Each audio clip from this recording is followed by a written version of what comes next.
on this computer.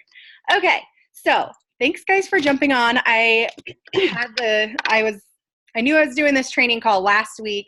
I didn't have a graphic until like Monday, and then I spaced on even posting the graphic until I think yesterday. So I'm shocked that anyone's actually on. So thanks for being committed. And if you're watching the replay, you will have probably in the comments on this video a link to the Google Doc that we're going to talk about tonight. We're here to talk about figuring out who your target market is and why that's important. Obviously, if you jumped on to listen to this, I'm assuming you are wanting to work your business as a business.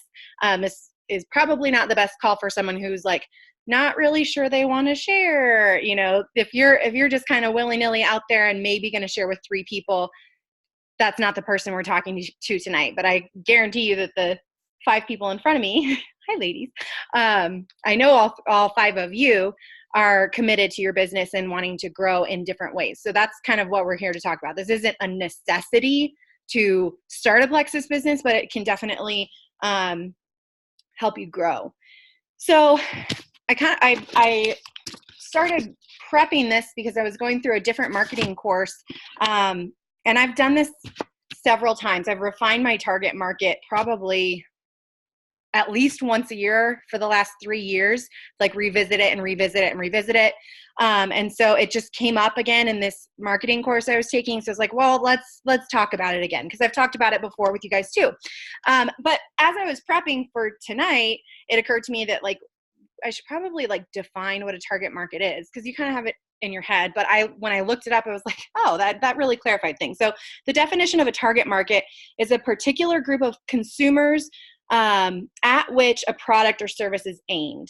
So simple, but just to give some clarification, when we're talking about a target market, we're talking about a particular group of people or consumers at which our product is aimed. It's a little bit different than a target customer or a ideal customer, but we're going to use the terms interchangeably. The market is really the bigger picture. Ideal customer, when you're talking about an ideal customer, you can get super duper specific, but we need information about both to like really give yourself a well-rounded idea of what you should be doing in your marketing and who you want to be talking to. So really overall, the question that you need to keep in mind tonight as you're thinking about all these questions that we're going to go through and as you're filling out your worksheet on your own is, who am I trying to appeal to? That's like the ultimate question.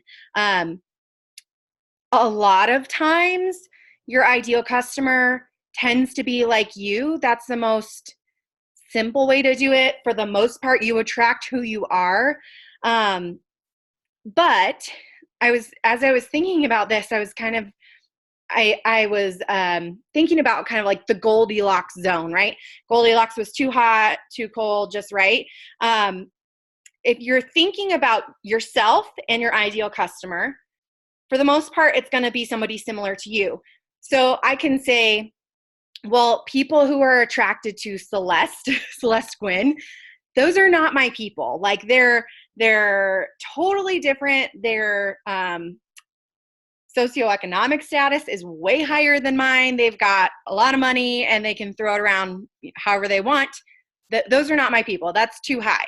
However, that can, if we think about like, oh, my target market is my people, who I am, I think we can get in a trap of thinking too low. So thinking like, where I am exactly right now is the only type of person I'm going to attract. And that's not necessarily the truth either. So thinking like my friend from high school who might still be stuck in the same city and on welfare or something, that's not necessarily the person I'm trying to attract either, even though I might relate to her on some level. So that's like, Celeste is way too high.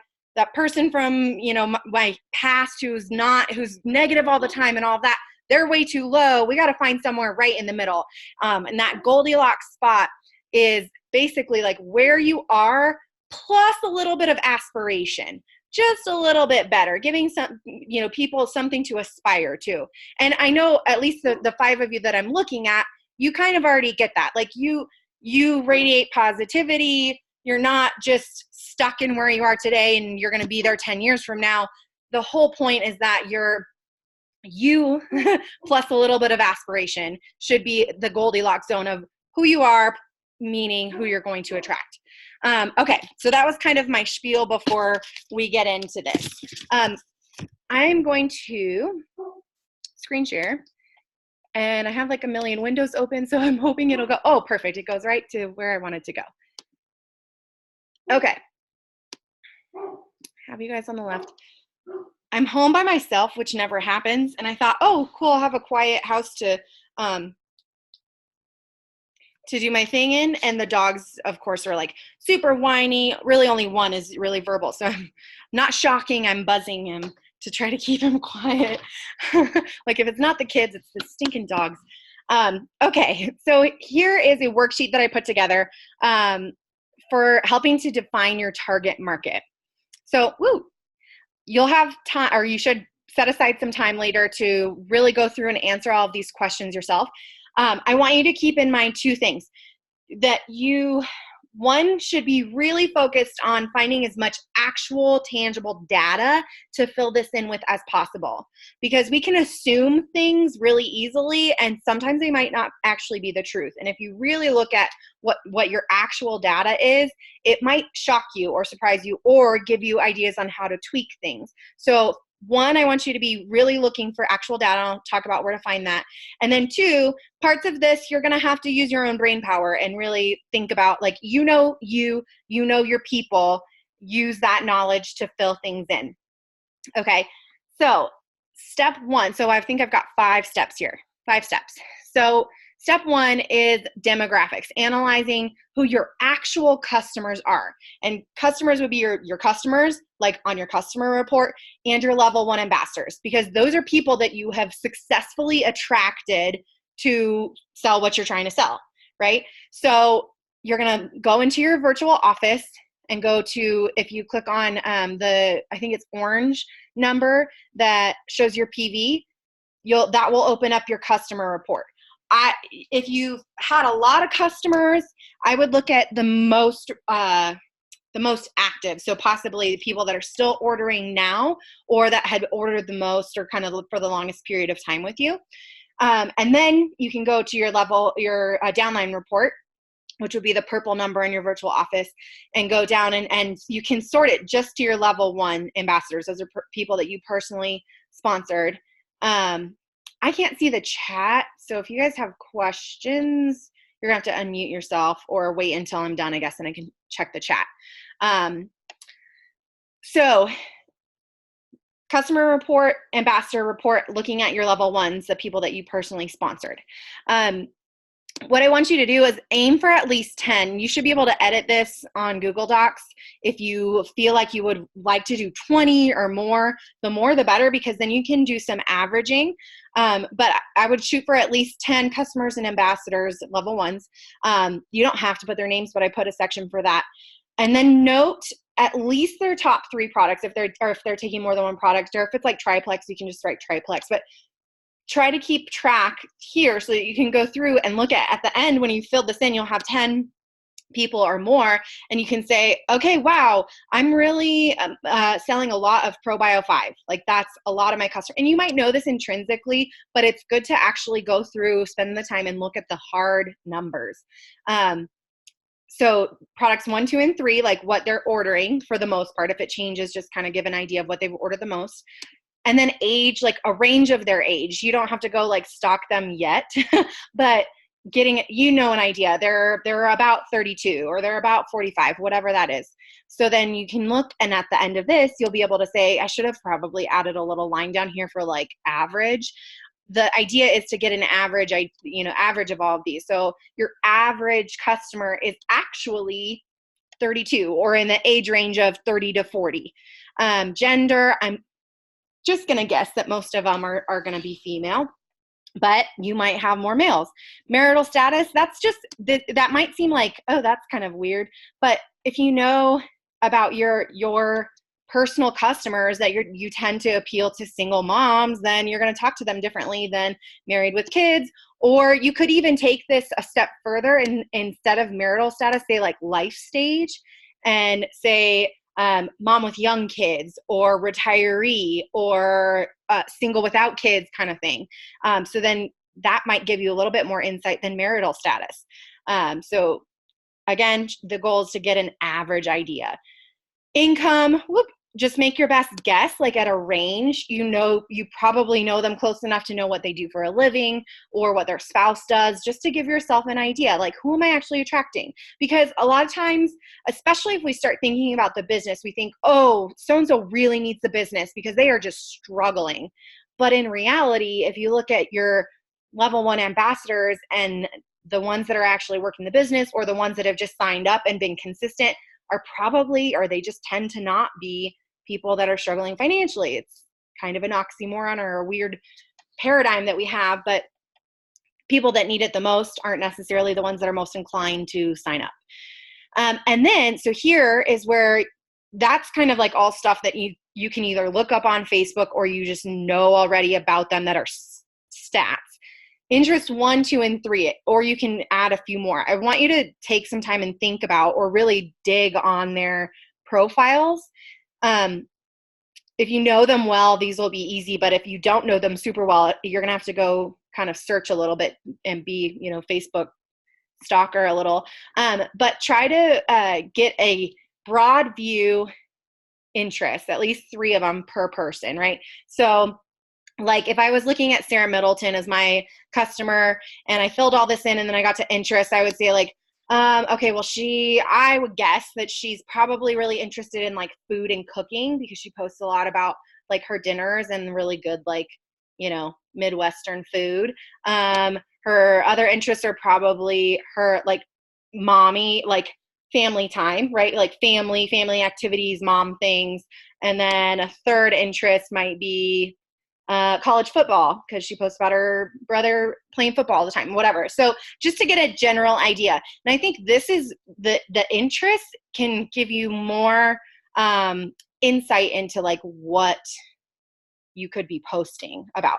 Not to say that you have to like fabricate like, oh, all of a sudden I love college football. But if you see a trend in your top 10 ambassadors and customers that they are, all interested in like family and like, or crafting with their kids or whatever, maybe that's a way that you can serve them in sharing ideas about those things.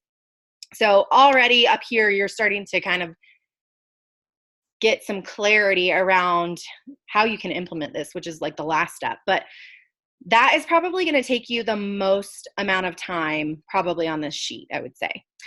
So that's getting all the demographics in place for your top 10 or more customers and ambassadors. Step 2 is evaluating competition. I almost left this section out because when I was doing something similar, I was doing it for Fiddlesticks, and that's, when you're doing like something, I guess, tangible or whatever different, it's easier for me to go, oh, I'm actually competing against this other shop who has a similar product. I wouldn't say we necessarily have competition in this business. Yes, there are other ambassadors out there, but you are unique, and the person that you attract to this business is not going to be attracted to me. And so there's not really competition to worry about, but I want you to take some time to think about what top 5 social media accounts that your customers, you could go back to that list, really like and engage with, whether that's on Instagram, Facebook, YouTube, any of them. Figure out what they really, really like. And this is probably going to go hand in hand with like your top favorite accounts. There are 2 ways that I imagine you doing this.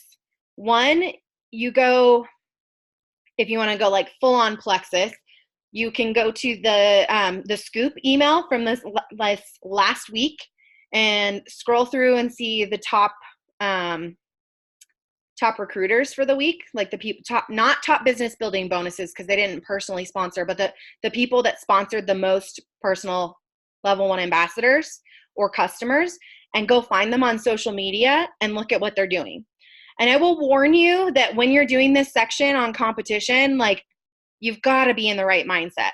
Don't get sucked into scrolling other people's feeds and start thinking like, oh, well, obviously this is why she's signing a bunch of people. She has a perfect life. Like, that's not the idea of this. So make sure that you're in the right mindset. Know that you have value. You're bringing something different to the table than every other person you're going to see. But we can take an objective look at these 5 other social media accounts and see what their strengths are, what might apply to you, what their weaknesses are, things that you don't want. You want to make sure that you're not doing that would turn off your audience, but that you can learn from them, right? So that's one way you could do it. You could just go full on Plexus and say, I'm going to look at the top 5 people this week that signed the most ambassadors in the company, find them on social media and answer these questions. What draws your customers or their customers there? What benefits are they getting from that person? And what social media platform are they using? Are they engaged on the most? Meaning, like, I could look up Jessica Heffley and I can see, oh, she posts on Facebook and gets 10 comments, and she posts on Instagram and she's getting 40 comments. There's, you can kind of gauge like, oh, she must be getting a lot of engagement there versus here.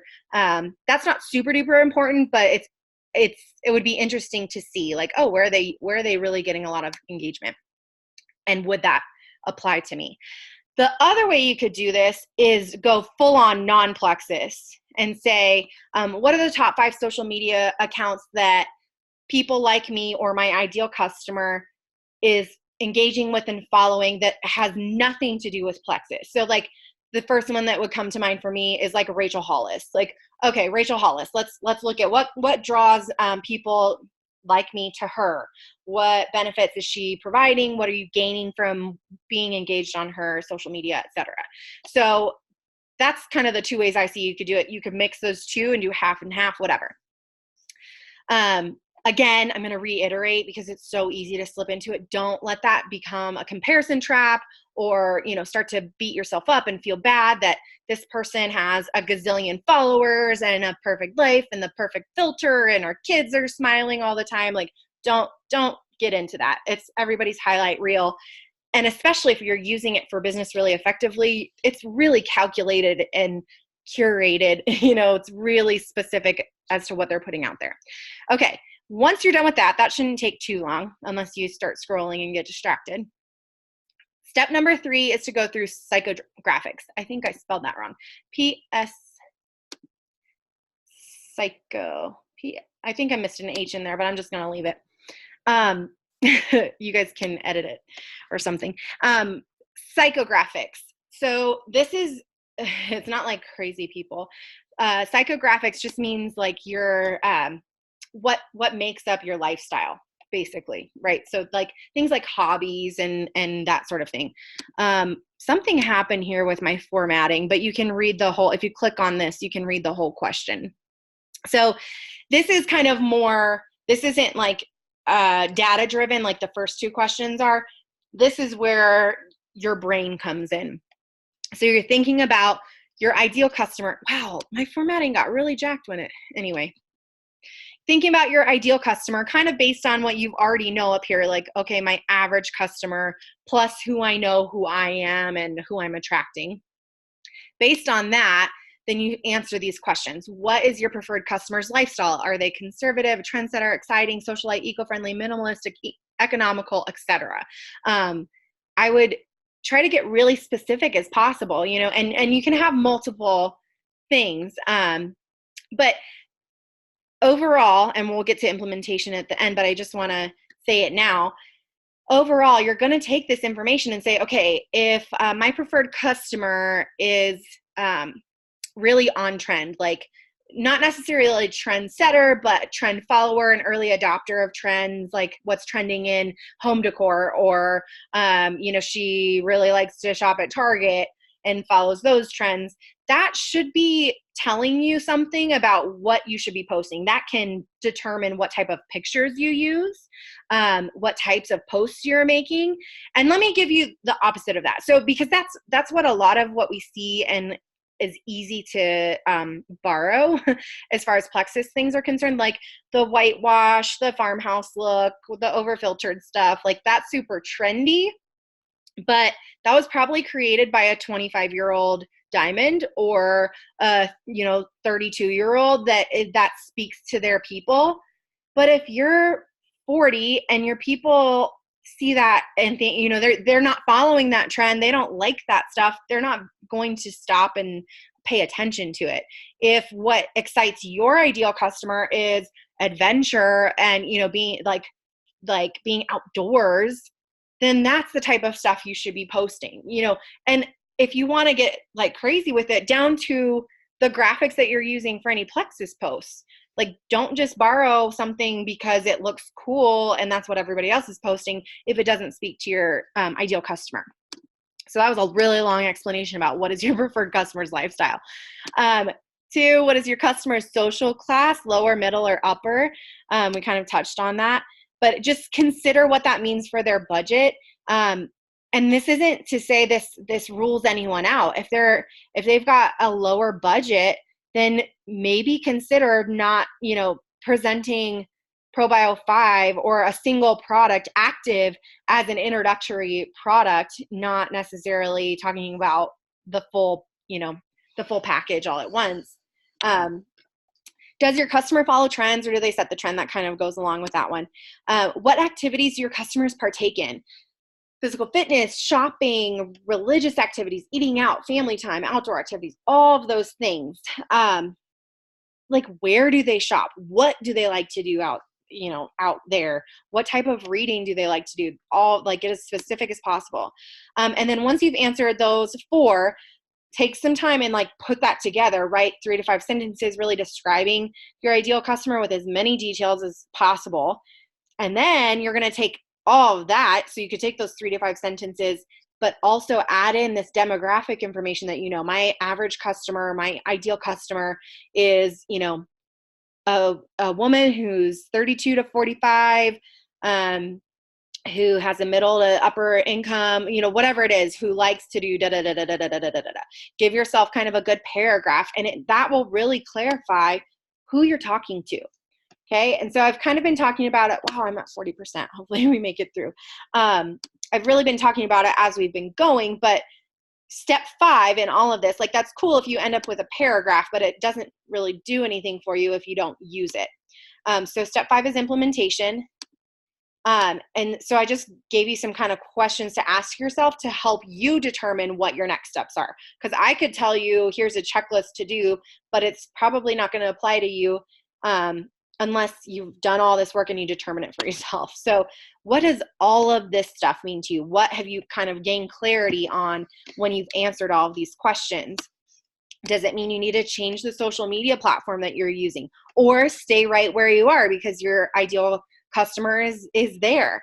Are there any real life activities outside of social media that you could engage in that would either expose you to your ideal customer, give you more face-to-face time, or that would give you content to inspire them, like taking a hike and taking pictures? If that's the type of thing they like seeing and you like doing it, don't do it if you don't like it.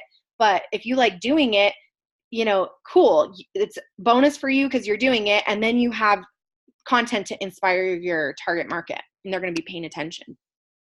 Are your current posts relating to your target market? I think doing a review of what you're really posting. If you're sharing, if every post that you're sharing is something that you didn't necessarily create or tweak to make sure that it's speaking to them, then take that into consideration and maybe decide that it doesn't have to be all or nothing. Maybe just decide that once a week, instead of sharing somebody else's post, you're gonna take those same words and we're gonna swap the picture or change the story post or whatever. Are you currently providing value to your target market? So like I said, when you're getting into this lifestyle, what are their interests, that sort of thing, I want you to really think about how can I take that information and use it to provide value to them. Value doesn't necessarily mean, when we're talking about marketing, it doesn't necessarily mean you're actually giving them something tangible, or even it's not always knowledge. I think that can be where misinterpretation happens. It's not oh, I have to teach them something, but providing value can be making them laugh. Gosh, how many people need just to take a break from life. That's why they're scrolling social media anyway and are looking for something funny. I have a friend, she's, I've been her friend for a long time. Actually, I think Sarah Middleton might know her too, but she, every time I see a post in my feed from her, it's nothing that it's her sharing other things, but they are hilarious, like memes and little things that they're mostly all about like mom life things and like being, kind of that sort of genre, but it speaks right to me and it makes me laugh so hard every single time. So when I think of her, I have positive vibes. I think she's funny. Excuse me. That is adding value to my life. I want to see her posts because they make me laugh. So provide, making people laugh, smile, encouragement, motivation, all of those things are value, not just teaching people things. And then how can you better serve your target market? That kind of goes along with providing value, but what need can you fill? That's kind of like a little different tweak on it. So providing value in any other way, but do they have a specific need that by filling that, they would feel more connected to you and be appreciative of you, and think of you as somebody that's helpful? Because when they think of you as someone that's helpful, you're gaining influence with them, that they trust you, they know you, they like you, they want to hear more about what you have to say.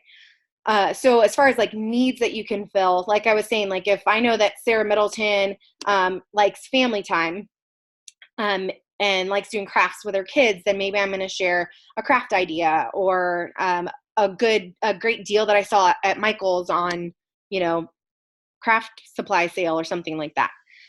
And even you can even go to the extent of like, if you know those people really, really like those things, tag them in the comments of whatever that is, so that, like, hey, I thought of you. Wanted to make sure you saw my post about this kind of thing. That is all I have. I didn't want this to be super long because I want you guys to make sure that you have time to go through the thing yourself. Has anyone tried editing? I'm going to stop share. Have you tried editing that form? I thought of that while we were in there. Like, is it going to let you actually type into it? If not, it's okay. I think it has to have permissions to edit. Crap. Okay. I think if you give permission to edit. Okay. I'm going to have to try to figure that one out. Share. Okay. I'm going to stop recording for now. If I can